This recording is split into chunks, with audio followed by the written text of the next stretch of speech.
হরিলুটের জন্য তথ্য প্রযুক্তি মন্ত্রণালয়ে নেওয়া হয়েছিল 5,500 কোটি টাকার 6 প্রকল্প।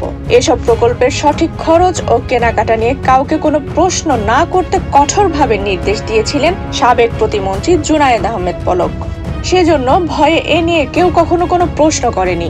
বর্তমানে ওইসব হরিলুটের প্রকল্পর কাজ আটকে দেয়া হয়েছে। এ নিয়ে চলছে তদন্ত।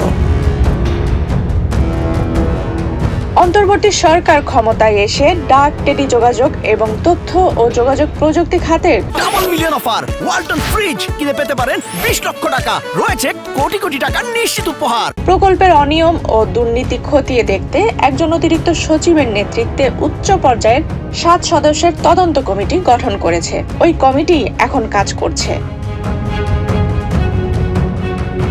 আলোচিত 6 প্রকল্পের মধ্যে রয়েছে 271 কোটি টাকার উদ্ভাবন ও উদ্যোক্তা উন্নয়ন একাডেমি প্রতিষ্ঠাকরণ প্রকল্প, 159 কোটি টাকার গবেষণা ও উন্নয়নের মাধ্যমে তথ্য প্রযুক্তিতে বাংলা ভাষার সমৃদ্ধকরণ প্রকল্প, 504 কোটি টাকার কানেক্টেড বাংলাদেশ প্রকল্প, 2141 কোটি টাকার বিজিডিই গভর্নমেন্ট শার্ট প্রকল্প, 47 কোটি টাকার সরকারের ভিডিও কনফারেন্সিং প্ল্যাটফর্ম শক্তিশালীকরণ প্রকল্প ও 2,541 কোটি টাকার ডিজিটাল সরকার ও অর্থনীতি শক্তিশালীকরণ প্রকল্প।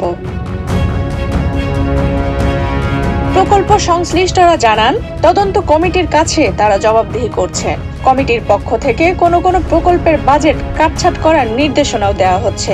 এসব প্রকল্পের কেনাকাটা নিয়ে তারা প্রশ্ন তুলছেন। পাশাপাশি যাদের বিভিন্ন কাজ দেওয়া হয়েছে তাদের বিষয়েও বিস্তারিত খোঁজ খবর নিচ্ছেন।